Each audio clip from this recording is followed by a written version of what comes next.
Hi viewers, welcome to our channel. Phone tapping వ్యవహారం తెలంగాణలో ఎంత హల్చల్ చేస్తుందో మనందరికీ తెలిసిందే. సినిమా హీరోయిన్ల ఫోన్ ట్యాపులు చేశారని, ప్రతిపక్షాల ఫోన్లు ట్యాపులు చేశారని చెప్పేసి ఎన్నో ఆరోపణలు బీఆర్ఎస్ పార్టీ అయితే ఎదుర్కొంటుంది.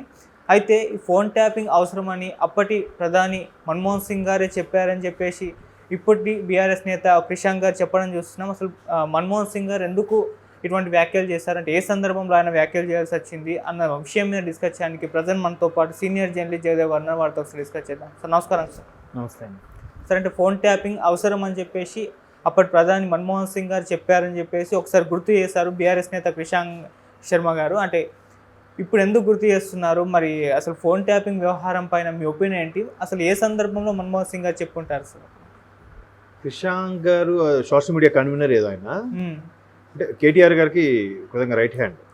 అయితే ఆయన ఇప్పుడు ఇలాంటి వ్యవహార స్టేట్మెంట్లు ఊరికే ఇచ్చినా పరోక్షంగా మేము నిజంగా చేశాము అని ఒప్పుకున్నట్టే అనిపిస్తుంది.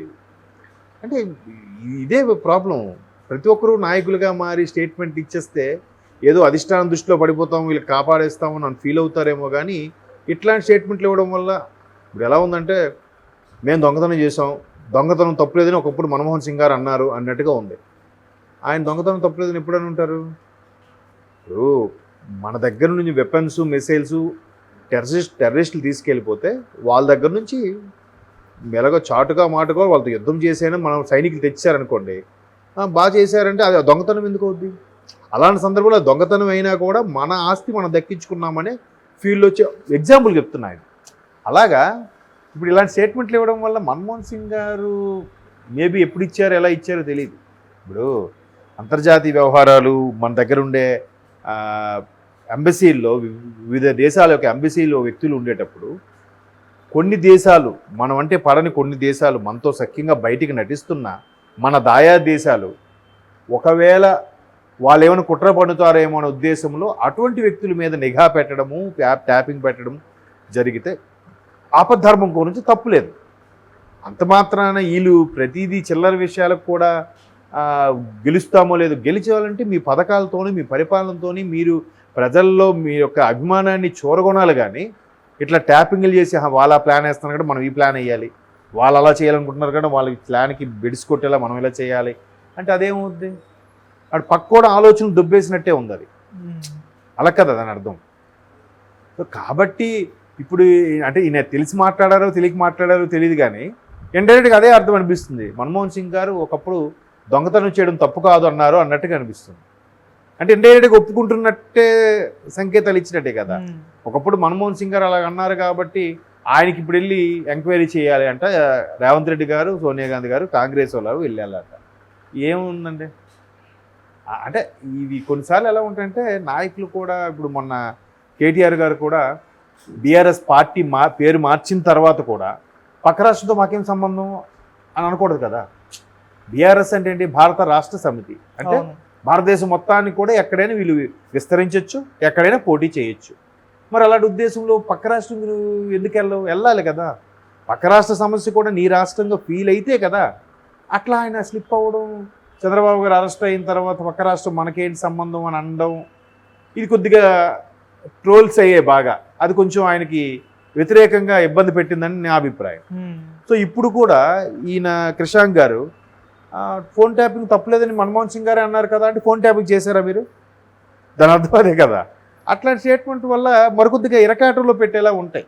ఇప్పుడు ఒకవైపు కేటీఆర్ గారు ఏమంటున్నారు, ఫోన్ ట్యాపింగ్ నేను చేశానని నిరూపిస్తే నేను మీరు ఏ చెప్పడం సిద్ధమే, లేదంటే నేను మీ మీద పరువు నష్టం దావా వేస్తాను అంటారు. అది కరెక్ట్ మాట, అది రాజకీయంగా తెలివిగా మాట. అలా కాకుండా లేదు మన్మోహన్ సింగ్ గారు కూడా ఒకప్పుడు అన్నారు ఆయనకి కూడా చేయండి, ఆయన వదిలేరా అని అంటే ఇండైరెక్ట్గా వీళ్ళు ఒప్పుకున్నట్టుగా వస్తుంది కదా. అది రాంగ్ స్టేట్మెంట్ అని నా అభిప్రాయం. బట్ మన్మోహన్ సింగ్ గారు ఏ సందర్భంలో అన్నారో, ఎక్కడ అన్నారో దాని విజువల్ ఏదో పెట్టి ఇలాగ అన్నారు కాబట్టి ఇప్పుడు ఇది తప్పు లేదు, మేము తప్పు లేదంటే ఇప్పుడు మేము చేసామని ఒప్పుకోవాలి. తప్పు లేదని పెడితే కొంతలో కొంత అవును కదా, ఈ కాంగ్రెస్ వాళ్ళు మన్మోహన్ సింగ్ గారిని ఏం చేయలేక, 2 సార్లు ప్రధానిగా ఉన్న మన్మోహన్ సింగ్ గారిని ఏం అనలేక, పైగా కాంగ్రెస్కి పార్టీకి అత్యంత విధేయుడిగా, సోనియా గాంధీకి అత్యంత విధేయుడిగా ఉన్న మన్మోహన్ సింగ్ గారిని ఏం అనలేక వీళ్ళు మా మీద కక్ష సాధింపుగా చేస్తున్నారు కాంగ్రెసు. ఇదంతా ఈ మధ్యన మళ్ళీ ఇంకో వార్త కూడా విన్నాను, కాంగ్రెసు బీఆర్ఎస్లో విలీనం కాబోతుంది, విలీనం కావడం కోసమే కాంగ్రెస్ ఈ విధంగా బాగా ప్రెజర్ తీసుకొస్తుంది, అన్ని రకాలుగా ఇరికించేస్తుంది. కేసీఆర్ గారి మీద, కేటీఆర్ గారి మీద, హరీష్ రావు గారి మీద, ముఖ్యంగా ఈ ముగ్గురే కదా. కవిత గారు ఆల్రెడీ అరెస్ట్ అయిపోయి లోపల ఉన్నారు. ఇంకా సరైన కౌంటర్ ఇచ్చే నాయకులు ఎవరు లేరు. కేసీఆర్ గారు, కేటీఆర్ గారు, హరీష్ రావు గారు తప్ప. వీళ్ళు ముగ్గురిని గ్రిప్లో తెచ్చుకుంటే మళ్ళీ కాంగ్రెస్లోకి వచ్చేస్తుంది. ఎందుకంటే సోనియా గాంధీ గారిని తెలంగాణ ప్రకటిస్తే మరుక్షణం కేసీఆర్ గారు టీఆర్ఎస్ని కాంగ్రెస్లో విలీనం చేస్తా అని చెప్పారు. బట్ అప్పుడు చెప్పడానికి వెళ్ళినప్పుడు కేటీఆర్ గారు మొన్న ఏదో ఇంటర్వ్యూలో కూడా చెప్పారు, అందరిలాగే కూడా సరే మీరు లైన్లో ఉండండి చూద్దామని అన్నారట. వాళ్ళంతా ఇదిగా చూడండి ఆ కాంగ్రెస్ వాళ్ళు. అంటే ఎప్పటికీ మేమే గెలిచేస్తాం, మేమే రాజులుగా ఉంటాం ఫీల్ అయ్యారేమో కాంగ్రెస్ వాళ్ళు. అది కూడా వెళ్ళి కలిపేద్దామని కూడా ఉద్దేశంతోనే వెళ్ళారంట. అంటే మాలో కలవడానికి చాలా పార్టీలు సిద్ధంగా ఉన్నాయి, మీరు లైన్లో ఉండండి అన్నట్టు మాట్లాడారు. కాళ్ళ దగ్గరికి వచ్చిన అదృష్టం అనుకున్నట్టేగా. అప్పుడు ఉన్న కేసీఆర్ గారికి ఇమేజ్ దాన్ని బట్టి చూస్తే కేసీఆర్ గారు కాంగ్రెస్ తరఫున సీఎం అయ్యేవారుగా, కాంగ్రెస్కు వెలిగేదిగా. ఈ కొంచెం పెద్ద మనుషులు ఓవర్ యాక్షన్ వల్ల అది పోయి చేదాడిపోయిందేమో.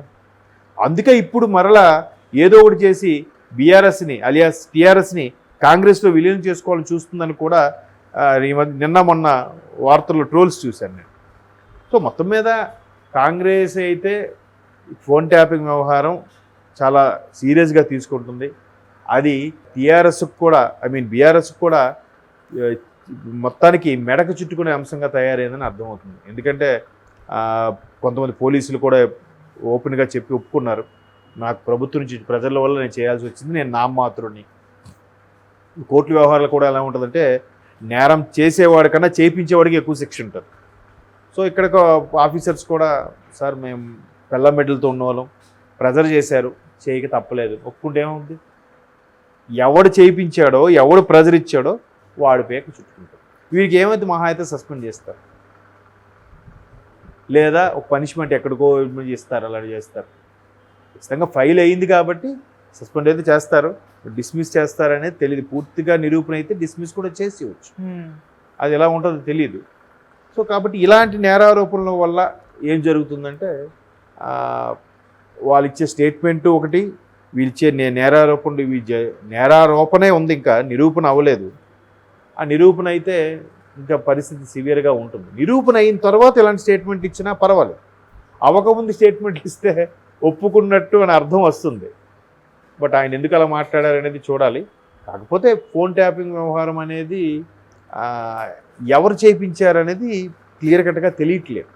మేబీ ఎలక్షన్ వరకు ఊరికే విడతల వారీగా ఇలాగా నడిపిస్తుందా కాంగ్రెస్ అనేది కూడా మేబీ అవ్వచ్చు, పొలిటికల్ స్టంట్ కాబట్టి. ఇప్పుడు ఆయన కూడా కృష్ణాంక్ ఏమంటున్నారు, ఆయన ఇది ఒక వెబ్ సిరీస్ లాగా కాంగ్రెస్ వాళ్ళు ఇట్లా లాగుతూ ఉన్నారు, లాగిస్తూ ఎపిసోడ్ నడిపిస్తున్నారు.